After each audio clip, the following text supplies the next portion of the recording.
The hope is that you've been, once you're in the industry long enough, you've pretty much seen everything.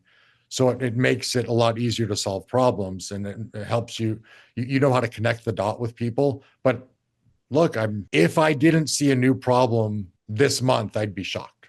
Yeah. Yeah. There's always something. No matter what you think you've seen, you're going to see something new.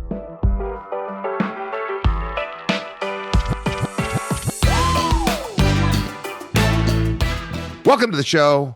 Welcome to the Edge of Excellence. Don't forget to subscribe. Send this episode to any of your friends, especially if they want to get into financial planning, because we've got a great show today. Andre Julian, black belt, businessman and entrepreneur and financial planners here. We're going to talk about a very different and very solid path to financial management success. Not the typical way people get into that business.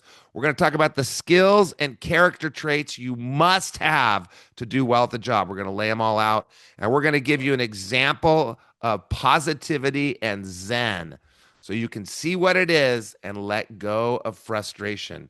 Here we go. Welcome to the Edge of Excellence. Well, Andre Julian, what a morning I had reading your bio. And by the way, I think everybody should read their buddies' bios.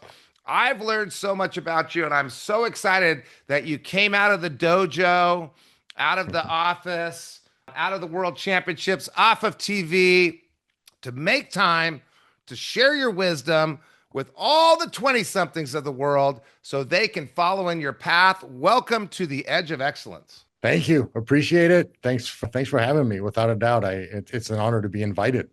Yeah, you know what?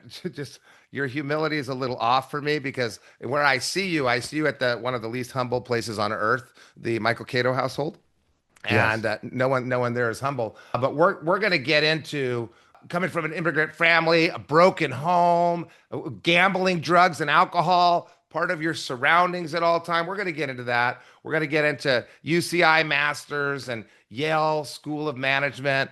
We're going to get into world champion martial arts. And I didn't know that. Now I want to fight you. And we'll get into the TV and the TED Talks and all that stuff too. But before we do, I got to ask you the same thing I ask everybody else. What is your definition of excellence? Excellence is not an act, but a habit. We are what we repeatedly do. Simple as that. It's not my quote. I stole it from Aristotle, but I have an at-home gym. It's written on my wall. So are you huge too? I didn't even know that either. You're cut. You're a karate master. Well, let's go back a little bit before the cut, the karate master, the entrepreneur, before the head of a big wealth management, very respected wealth management company that I am soon to be a part of. Well, I am a part of, but it's going slow. Before that, where were you in high school? What was life like? What were you doing? And what were your plans? Yeah, high school, we are different people throughout our lives, without a doubt. High school, I would say, was a different version of me. College, different version of me. The one constant I do believe is that I did have this hunger to be successful. I didn't know what it looked like. I didn't know exactly what I wanted to do in high school, but I knew that I wanted to do something with my life. My childhood wasn't the greatest. My mom just always instilled in me that I can do whatever I want to do.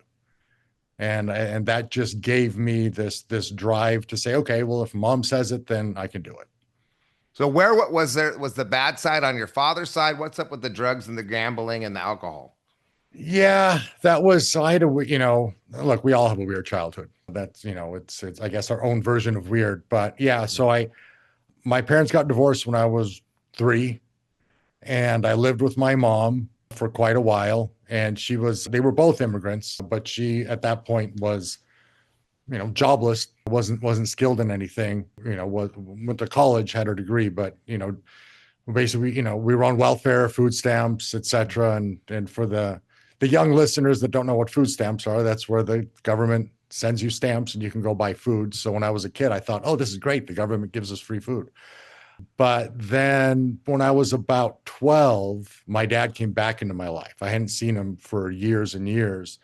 And maybe not every, but at least me as a young man, growing up with a single mom, I wanted that, dad energy. Yeah. So I eventually moved in with him.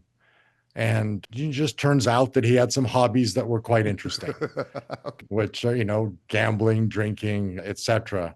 And it's funny just, thinking back, because again, we are different versions of ourselves. A lot of the things that I went through, I think, were things that built me into the person that I am. So I don't look at them as bad things. I Yeah, just me look neither. at them as, conditioning for the world. Yeah. Yeah, I heard some of my team members up in Wisconsin, and they were talking like I just heard their attitude was just this weird positivity. Like you get hit by a car while you're out at work. Well, at least you got hit by the car in your first week of work and you didn't wait till later. I'm like, what are you talking about? But I look back at, first of all, I don't know if you know this. I was on food stamps too. So I know what they are. And I don't know if your mom feels the same way, but my mom hates when I mention that. She hates. And when I mention, I grew up with not a lot of money, my mom says, whoa, whoa, we had plenty of money, which is Mm. funny because the other thing is I've never been as happy as I was on food stamps in Coolidge, Arizona. And I'm a pretty happy person. But I mean, definitely when you're young, the money doesn't buy happiness. And I mean, I am a different person. All I want is for my kids to have some of the suffering that I had because it makes you a more aware person, helps your EQ, helps your empathy, obviously, if it helps your EQ. I spend a lot of time as you do, kind of trying to help out where I can. I don't think I would do that if I wasn't one receiving the help earlier in life. I think it Yeah. is an amazing gift. I heard another person say, we get to work this hard. Some people say you have to work this hard.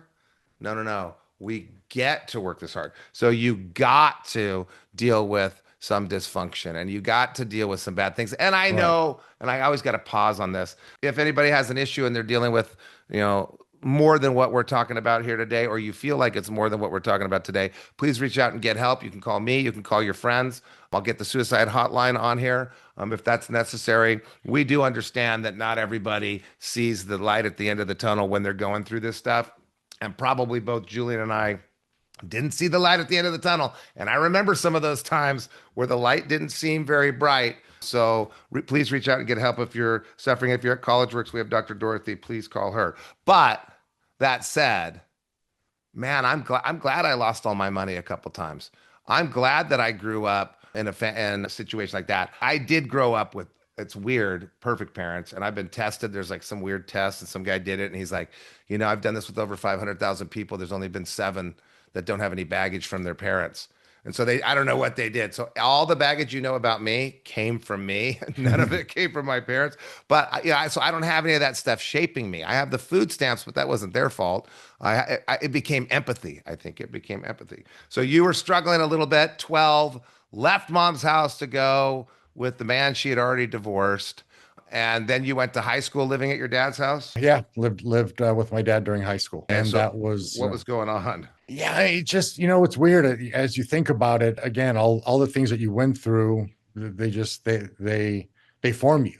Yeah. So it was, little things like my dad would leave the house for a week and disappear. And I would just wake up, cook myself breakfast, go to school, come home, do my homework, Didn't know the go to difference. bed. Like I assumed that's just what you did. And then How old were you? that started in junior high. Oh, great. Uh, Great. so Well, you're plenty ready for that in junior high. yeah, I just became really self-sufficient, but it wasn't, I don't know. I don't think I thought of it as a negative. I think you just assume that this is what life is like. And until somebody tells you that it's not how other people live, you don't know. So how do So you get through high school with that situation? And I know there's a lot of people that have to deal with it. I wasn't one of them. How do you get through high school with maybe a parent? Maybe you have one parent, maybe you have two, maybe one of them vanishes, maybe they both vanish, mhm. but a vanishing parent. I have a young woman here that I respect so much that grew up in my house, and she said to me one time when she was 13, I shouldn't have to live like this. I shouldn't have to wonder where my mom is. I shouldn't have to take a cab to middle school. I shouldn't have to cook for myself and feed myself. I'm like, no, no, no, you shouldn't. And that what did that girl do? She came to me. My wife and I became her mentors and became her foster parents because she needed it. And then her parents got better and then they came back into her life. What did you do? I think that have you ever seen Steve Jobs' commencement address? the one at Stanford. Yeah, a long time ago I did. He did it in the Yeah. 90s, didn't he? Early on. Yeah. Well, it was a while ago, but something struck me about it. You can never connect the dots in your life forwards, but you can connect them backwards.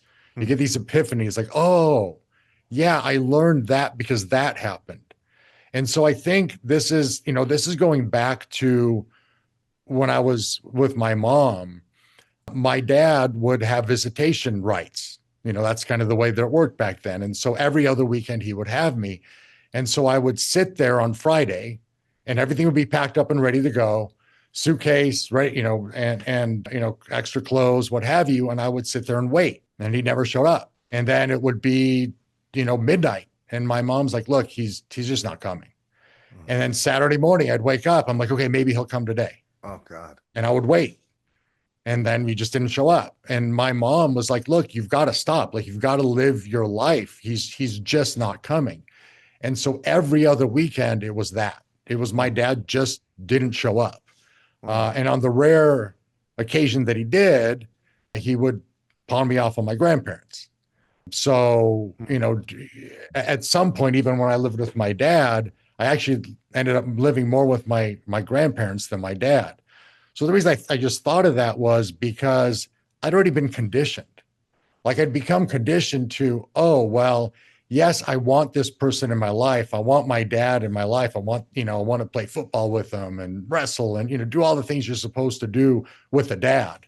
But I think in the back of my mind, I just realized that he's just not going to be that guy, and by the way, look, you said your mom, hates it when you bring up food stamps. My mom doesn't care because it's part of her story. My dad hates when I bring up anything.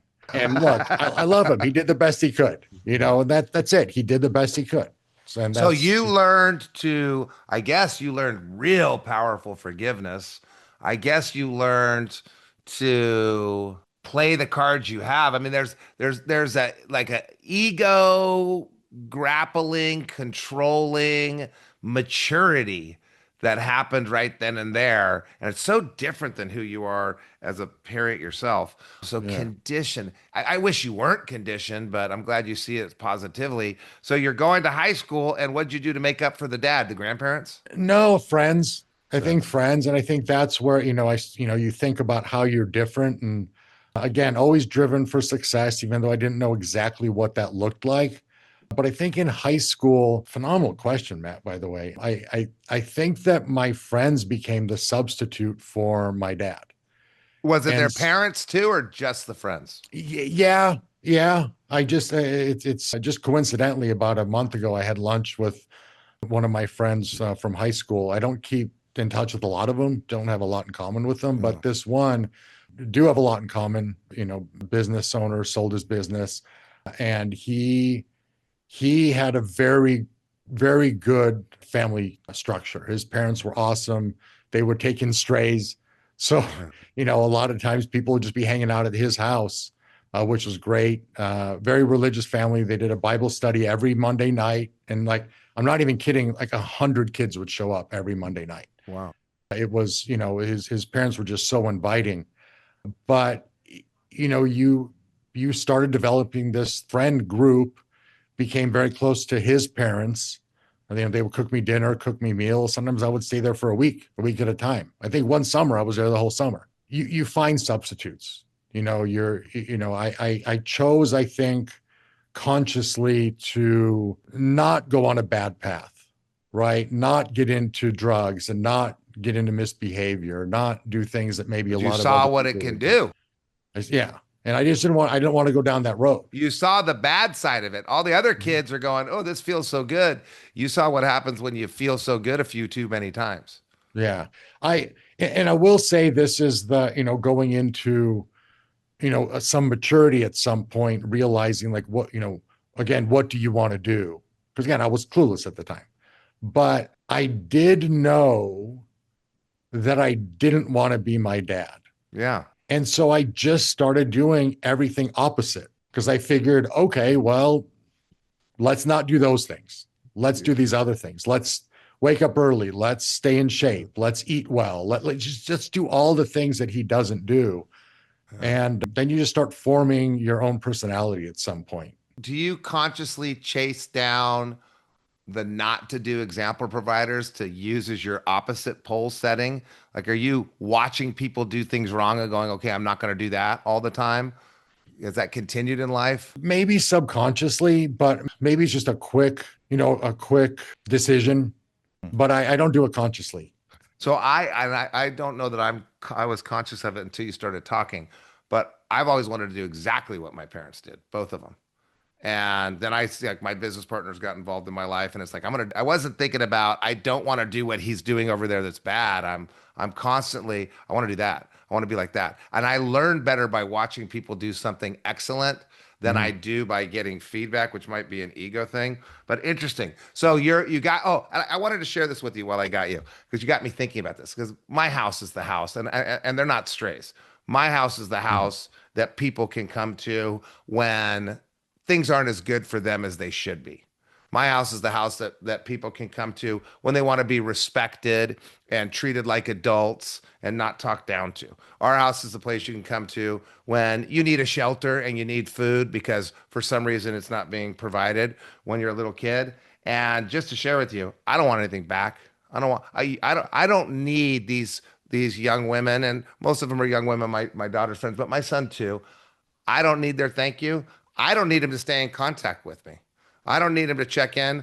I just need to be there at that moment when they needed us to send them in the direction that they needed because maybe they weren't getting it somewhere else. And that's it. So the gift was just being part of the process for me, for Jill, and I think probably for those parents that were hosting you all that time, being part of the process and watching everybody. I mean, they must be so proud. That is the gift for them, Yeah. I think. Yeah, you're one, phenomenal. Two, thanks for the time you spent with my daughter, by the way. That was invaluable. Yeah. Just mentoring her. Again, thank you. Tremendous thanks. And from her, the only thing I did want was an invite to her wedding because I know it's going to be spectacular, and I'm coming. Yes, you're So, forced. were you getting good grades? Were you like doing all the sports? Were you preparing your resume like consciously? And were there things that you weren't allowed to do for some reason that you wanted to? Yeah, it was always assumed. That's the thing. My dad is most likely one of the smartest people I've ever met. He has a degree in advanced mathematics, in economics as well, has a dual master's. So he's, sharp guy. So it was pretty much expected that I was going to go to college. But what's interesting is there wasn't any guidance. Yeah. Like he didn't help me with my letter. I wrote my own letter. And he didn't help me with applying. I did my own applications. Yeah. But it was just the understanding that you go to school, you get good grades. Sports actually were not valued in my household. My dad thought that sports were dumb. Okay. Where I think the exact opposite. I think that they mold you. They teach you how to lose. They teach you how to win. They teach you how to work hard. They teach you how to be on a team. Yeah. Like everything. They teach you all the things that you need to learn. But again, that's okay. That's fine. So good grades were expected. I never got rewarded for them. So it was interesting. Other kids would get money for their report cards.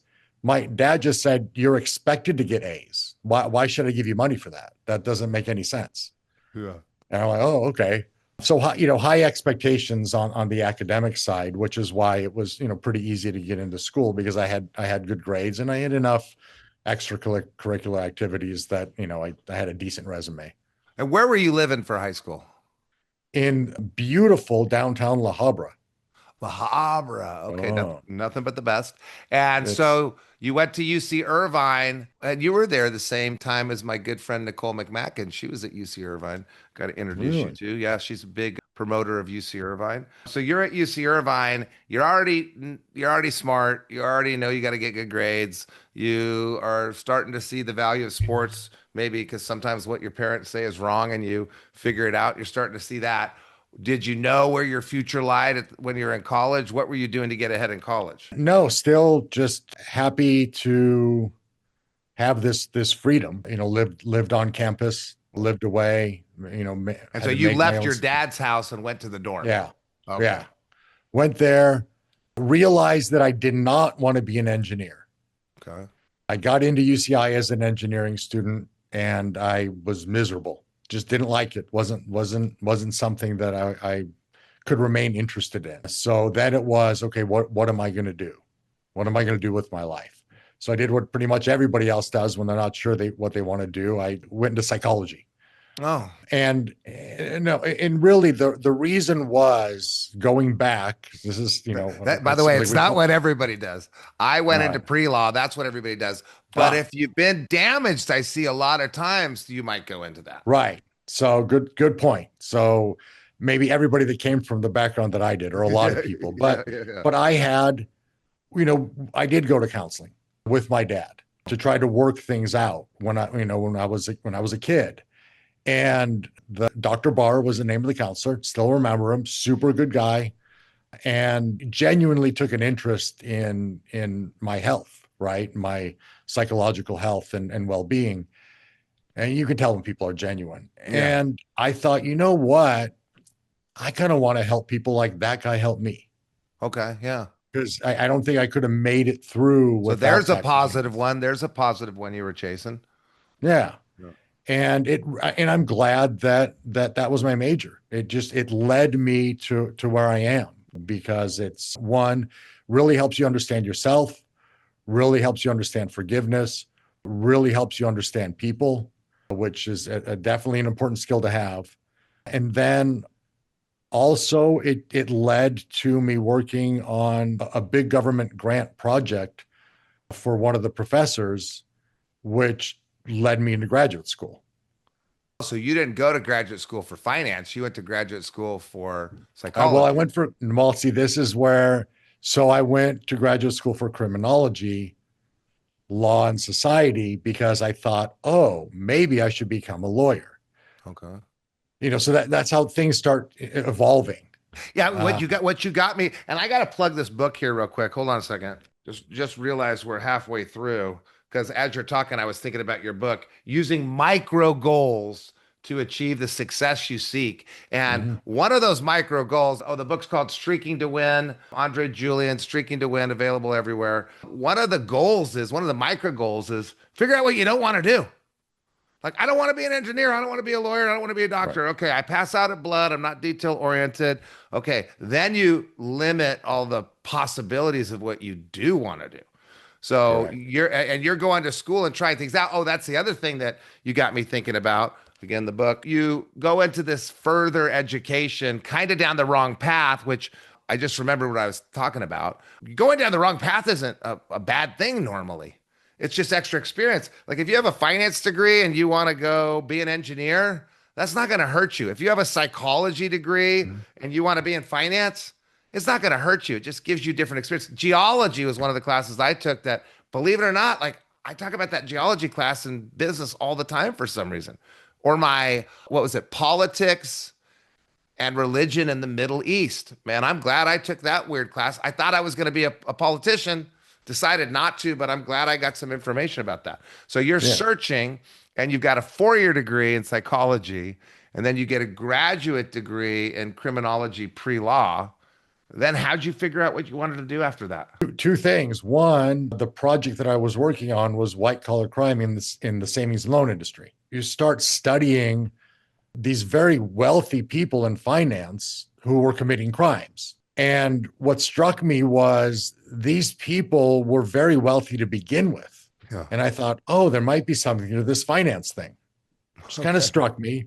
Yeah. I kept it in the back of my mind. And then, I was in martial arts, and one of the guys that came and joined our class was an advisor. And he was probably, I don't know, 4 or 5 years older than I was.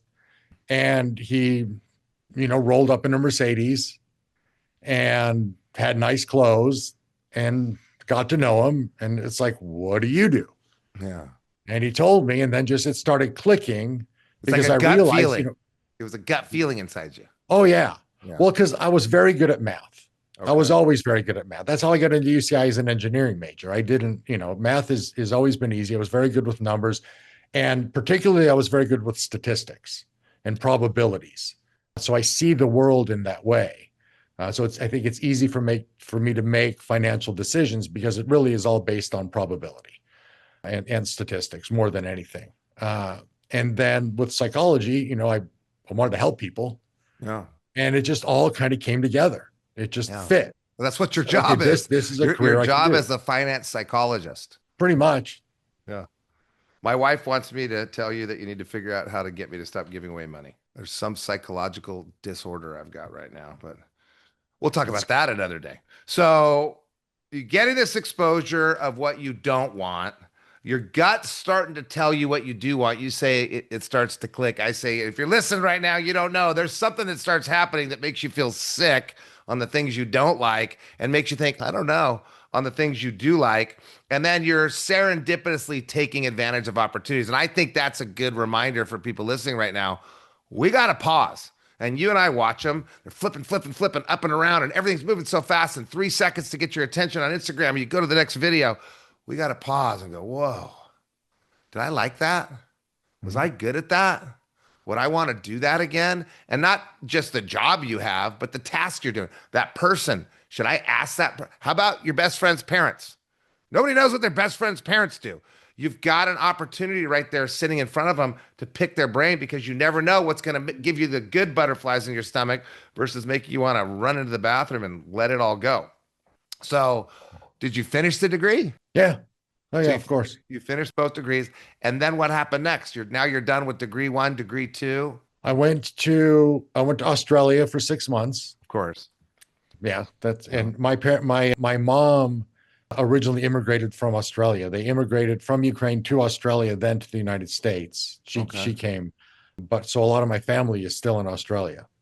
Took the opportunity after graduate school to go there, worked, and it's, by the way, very good use of the word serendipitously, because that's a lot.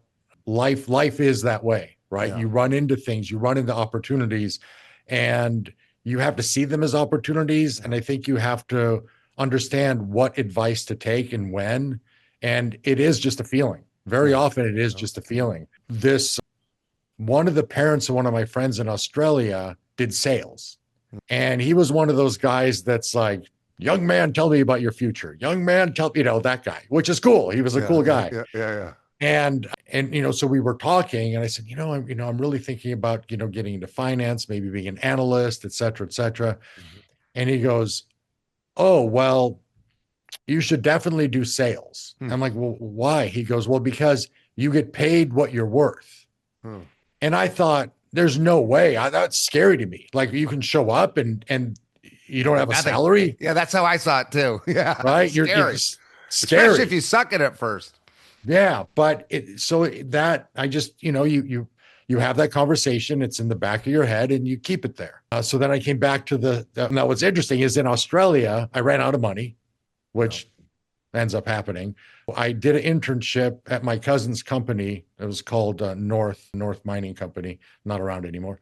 Were you out by Perth? No, on the other side. And there was Sydney. mining there too? Sydney. Well, no, North, that was where the headquarters was. Oh, okay. Yeah, it was a global mining. But ran out of money, and guess what? Got a job in sales, door to door. You did. And by the way, if anybody wants to understand, what were you selling? Phone service. Okay, good. Phone service, and it was door to door to businesses, and it was brutal. Yeah, I mean brutal, because it's no, not interested, no, all day long. How do you feel about those no's? All I know is that I started looking at things as percentage. No, how do you feel about the no's now? Not then. Oh, I don't. I love them. Yeah, it doesn't faze me. The more I get, the closer I am to a yes. The road to yes is paved with no's. But at the time, man, I felt like a loser.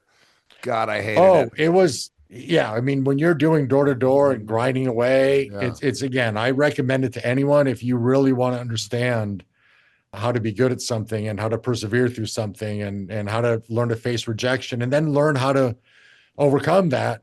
Do door to door sales. Yeah. It's brutal. Yeah. But it kept me in Australia, which is great. Then when I came back here, I started working at an independent company, and that's pretty much as a financial advisor, as a broker back in the day.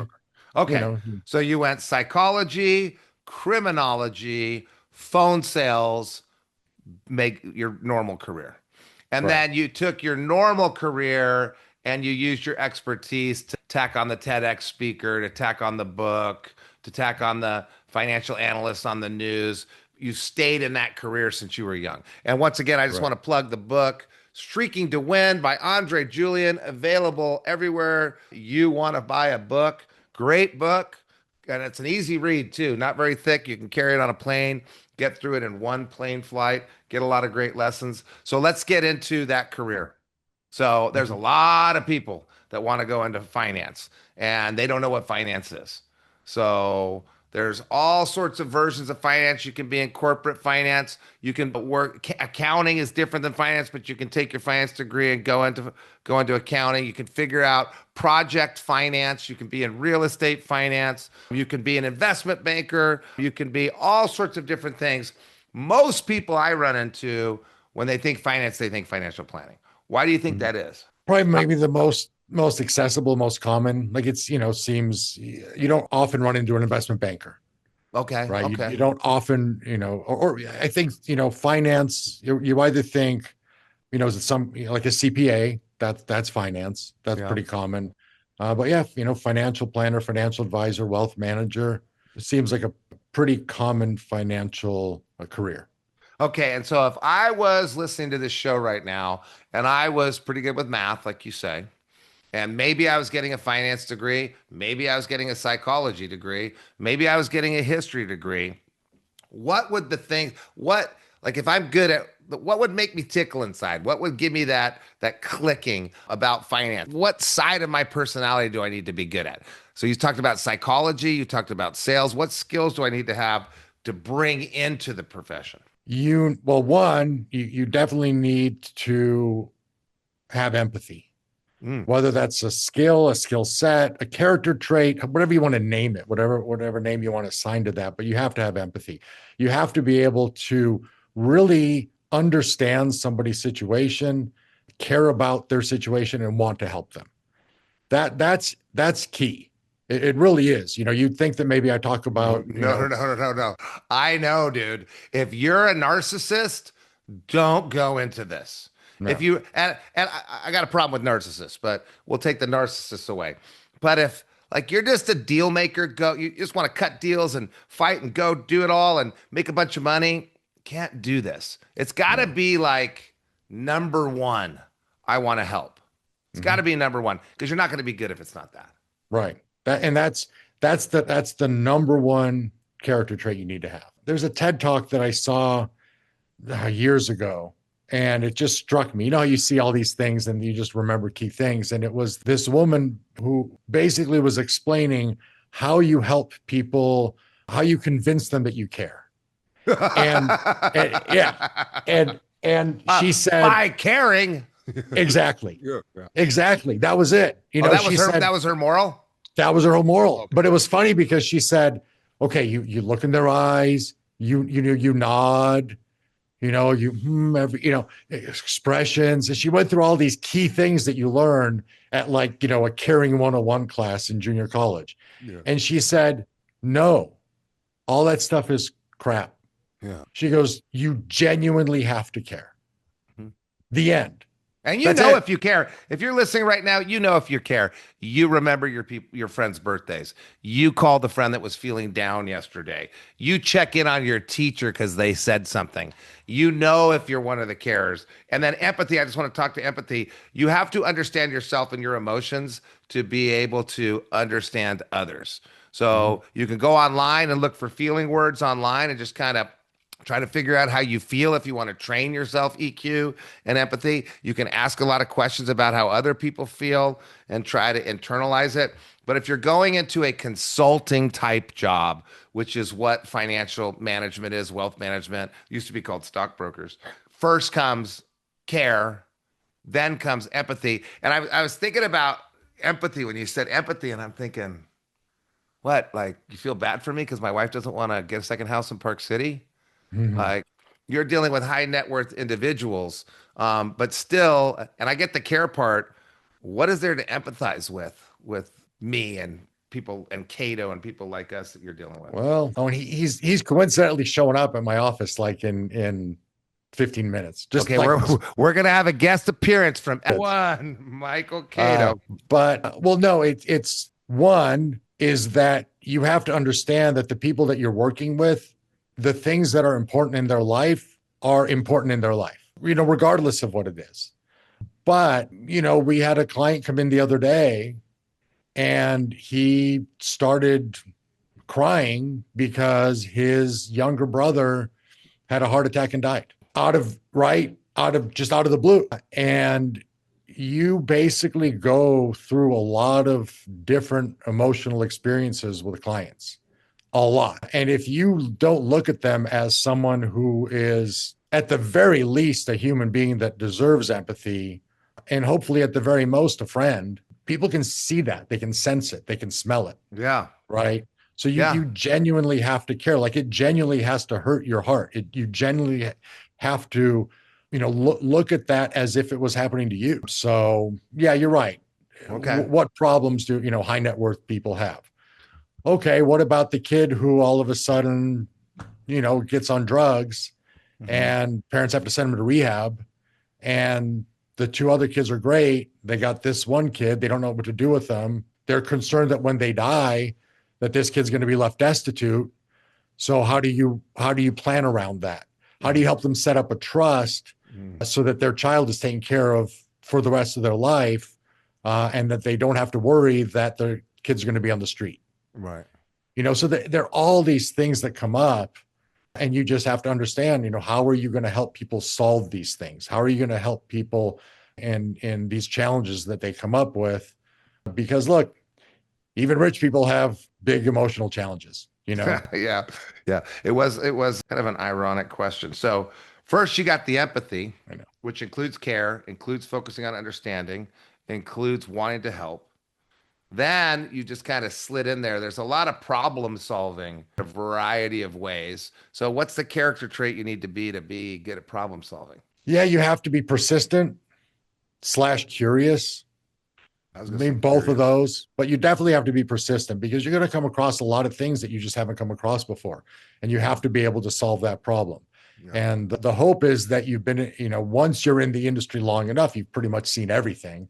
So it makes it a lot easier to solve problems, and it helps you know how to connect the dot with people. But look, if I didn't see a new problem this month, I'd be shocked. Yeah. Yeah. There's always something. No matter what you think you've seen, you're going to see something new. Yeah. And there's always a variance of what you've seen before too. Yeah. And so it's being able to think well on your feet, being able to come up with answers, not on the fly. I don't want to say on the fly, because you don't want to BS anybody. Yeah. And you want to be able to be honest if you do lack the solution, where you do say, hey, look, you know what? This is a complex issue. I mean, what you're describing as you talk is really good sales skills. And the best salespeople, they're not selling, they're explaining what they think is awesome. Yeah. So really solid, I guess, communication / sales. And so you did a great job right there, because you're explaining what you need and how you use it, So empathy, problem solving, really solid communication, sales skills. What's the last one or two that people should be having to make sure this is something they're going to love? You need to have the ability to be rational during irrational times, because things get crazy. Wars occur. Presidents come, presidents go. You love the administration, you hate the administration. You turn on the media, the financial media, and what are they selling? They're selling fear. Yeah. The market's always about to crash. That's it. It's over. That people are inundated with financial stress. Oh. And so it's like being the captain of the ship. Right. It's that, there's an old saying. I don't even know where it comes from. Could be a Navy SEAL thing. I don't even know, but it's, the strongest captains are created in rough seas. And so you have to remember that, one, as you're going through the rough times, buckle up and learn, because you can't be a good guide to the people that are relying on you to guide them if you panic. I mean, imagine that you're flying, you're in a plane, turbulence hits, all of a sudden everybody's panicking and the pilot comes on the loudspeaker and they're like, oh my gosh, we might die. Buckle up, say your prayers. That's going to make things worse. You want the captain that says, it's okay, been through this before, a little bit of turbulence, no big deal, we're going to be fine. You're like, oh, I like that guy. Yeah. And that's who you have to be. But you actually have to have the ability to be that person, because you can't be a guide to anyone if you can't guide yourself. Yeah. So you go back, your definition of excellence was the habits that you repeat, your Aristotle quote. And you go back to your upbringing, pretty rough seas. My upbringing wasn't rough seas. I had other rough seas that came later, but those are the memory. I don't remember the good stuff. I remember the bad stuff because I know what I learned from it. I lost all my money 3 times. First time, 63 grand. Second time, $240,000. Third time, 6.8 million bucks. And I only had 3. I wouldn't trade those in for the world. And my wife lost her mind. Like, she went completely ballistic. I almost got divorced. It was, I thought in 2008, 9, I thought my mom offered to let me move back to the house that they lived in Seattle. Like, I wouldn't trade that for the world. I'm going to shift gears. I got a question on getting into the profession. Why does it seem like most financial management jobs have like a 70% attrition? And it's almost like throw spaghetti on the wall and see who sticks.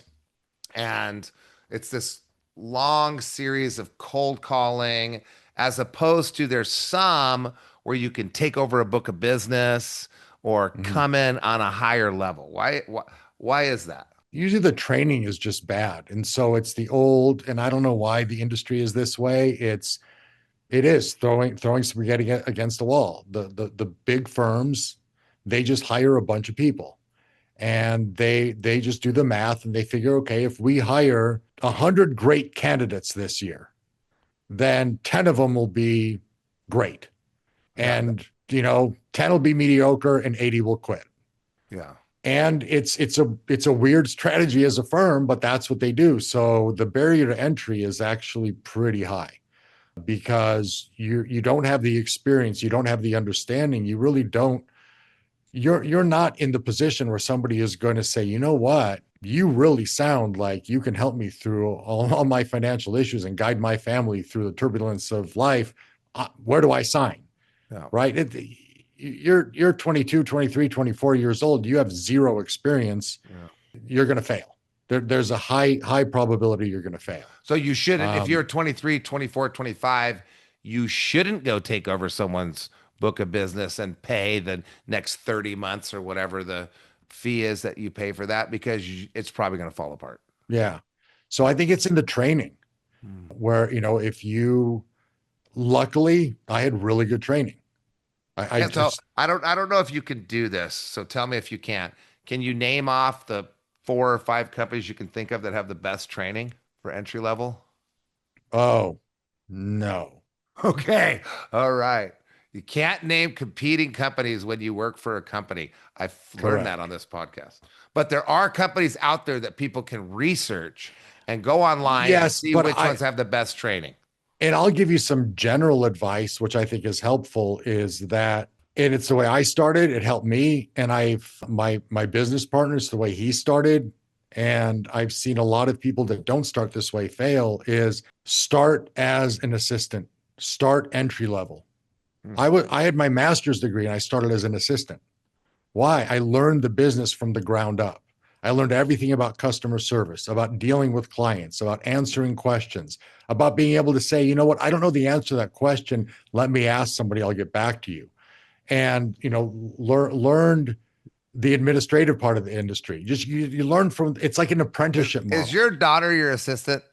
Yes. Ha ha! Practicing what you preach. Exactly. And so that's what I would say, is that don't go into a training program to be an advisor. Wealth management is very complex. It takes years to really understand it, to be good at it. So start, and I'm not going to say the bottom. It's not the bottom at all. It's start at the beginning. Become very good at what you do as an assistant. And then along the way, get your licenses. Along the way, learn the industry. Along the way, understand what the markets are about. And read the Financial Times, read the Wall Street Journal, get a very good understanding of the vocabulary. And then once you really understand that part of the business, that's when you start saying, okay, you know what, I think I can go into the next phase. And you're just so far ahead of the game. And to be one of the ones that, let's say, so you're saying don't be one of the people that dives straight into the industry and starts cold calling out of the book of business. Look, unless you have a huge network, and your parents are very wealthy and you went to Harvard or USC and you developed this, insane, can we say Rolodex? Because that doesn't even exist anymore. Yes, but you know what I'm Rolodex. saying? Everybody knows what that is. Yeah. If you have enough connections that are willing to say, yeah, you're Bob's kid, so I'll give you some money. Okay, fine. Yeah, but other than that, good luck with that. It's very, very difficult. So, okay, so the best way is to work your way up from an assistant, go to college, get your degree, work your way up from an assistant and play the long game. Correct. Know the industry before you start grinding the industry. Yeah. You're probably going to deal with less of the rejection too. You're not going to get 30 no's for every one yes if you know what you're talking about. Right. Wow. And by the way, it's going to take you at least 5 years to build your business. Yeah. And it's 5 long years. Yeah. I tell people, you're going to want to quit every day if you're doing it right. Yeah. Because it's a grind. It definitely is a grind. And what's the reward? What's life like now? It's awesome. I mean, I hired my daughter, which is a blessing. You end up making your own schedule, working with the people you want to work with, establishing phenomenal relationships, being able to pay for, a wedding. You end up living a very high quality of life. I would say that the thing that maybe surprised me most about this industry, because again, I didn't have a clue. When I first started, I just knew that people that wore suits and worked on Wall Street made a lot of money. And I'm like, I want to do that, right? That's what I want. I'm willing to work hard. I'm willing to grind away, but I didn't know what it was going to look like on the other side. But more than anything, it's the people that you meet and the people you become friends with. Yeah. And the value that you get out of that is you can't even put words on it. You can't even put a value on it. Yeah, you don't have to. When you get to work with who you want to work with, when you want to work, you start noticing you're working all the time because you like it. Right. Yeah. Yeah. All right. Well, I got one question for you before the bald tornado comes in there and wreaks havoc on your day. Looking back in your 20s, late teens, 20s, there's something that, you had an opportunity and you said no to it. And you're like, I can't believe I'm saying no to this. And you look back and you're like, oh my God, thank God I didn't do that. So what regret turned around to being the greatest thing that you ever didn't do that you can think of? So, man, that's a good question because I'll tell you, I'll kind of answer it in 2 ways. One, I don't have any regrets, like zero. And the simple reason is because I wouldn't be who I am today if my life was any different in the past. No. Right. So I look at everything as it's just the road, the road not taken. It ended up, sending me down the path that I'm at. But I would say that at the time, this seemed like something that was a bad decision, but it has worked out tremendously. And it's really not that big of a deal. It's not earth shattering or anything, but I was in graduate school and I was working on this project, and when professors have projects, they last forever, right? Especially if they have a government grant, they want to keep the grant money coming. Yeah. And it was bowing out going on to get my PhD because I would have ended up being a college professor. Which that's the probably would have been cool. But you're glad you listened to your gut and got out of there. Yeah. So not earth shattering, but but that's been the theme of the day. Yeah. You can tell. Well, that was well done. I really appreciate you making time. Thanks for coming on The Edge of Excellence and sharing the entire path, all that wisdom, and the things to be excited about in your industry. Thanks for coming on. Of course.